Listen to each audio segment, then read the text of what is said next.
Hi everybody. Just a quick video today to look at a new tool that was added in InfraWorks 360 recently.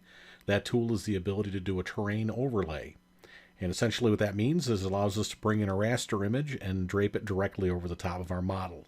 This can be helpful in a number of ways, and we'll look at one of those ways in our presentation today. What I'm going to do is I'm going to readjust my display to where I'm looking at my model straight down. And what I've done is, this is a portion of the community. I've gone out to the community's website and I've gotten a copy of their zoning map. And if maybe I don't have geospatial information that I can find or document those zoning areas through geospatial means, if there's a map available in a raster format, I can drape it over the top of my model and maybe achieve the same type of result or what I'm looking for through that. So what I'm going to do is I'm just going to drag and drop that zoning map information directly into my model.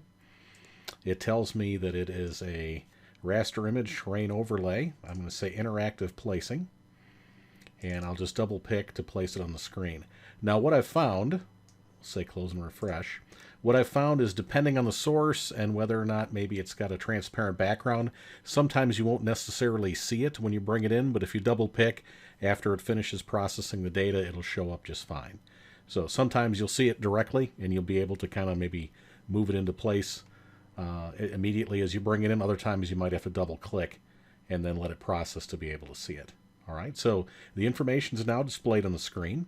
What I want to do now is I want to use some points that I can kind of rubber sheet it and move it into place so that I can see it line up with my property. So I'm going to start by selecting it, and then we're going to look at properties.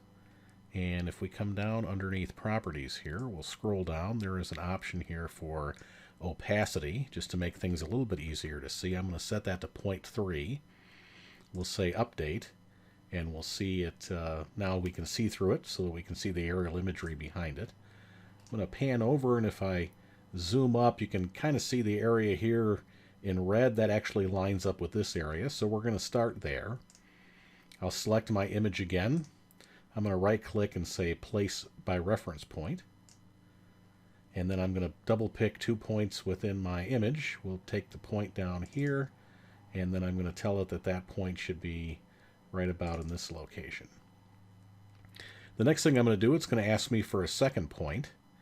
And I know that the corner of the property up here, we'll double-pick. I'm going to bring that down. Is going to correspond with the property in this location.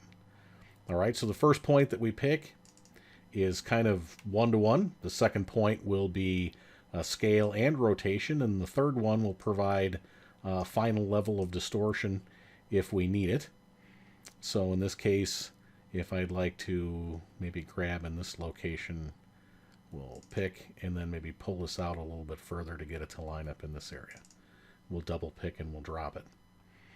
All right, in doing so, very quickly, we're able to add zoning information from a standard raster image directly to our model, so I can quickly see as I'm going to lay out my geometry, maybe the areas that are available for commercial or open space or single family or whatever my project might entail.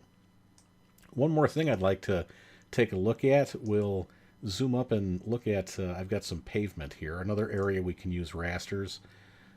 Or raster overlays. Let's come here and look at the pavement. So if we zoom up on that, I can kind of see some of the other one raster image in this area. Note that under Model Explorer, there is now a new category for overlays. So I'll see those listed, in which case I'm going to leave it attached, but I'm going to turn it off so that it's not visible, just to free up some screen real estate. And what I'm going to do is, let's take a look at another one. I've got one for a bicycle lane. I'm going to drag that in and we'll let go. Once again, data source, terrain overlay, interactive placing. We'll select that. In this case, I can see it and it's much larger than what I need. We'll double pick to place. And we'll say close and refresh. We'll see my bicycle image appear. What I'm using this time is the raster is kind of like the concept of what I'd like to call a sticker.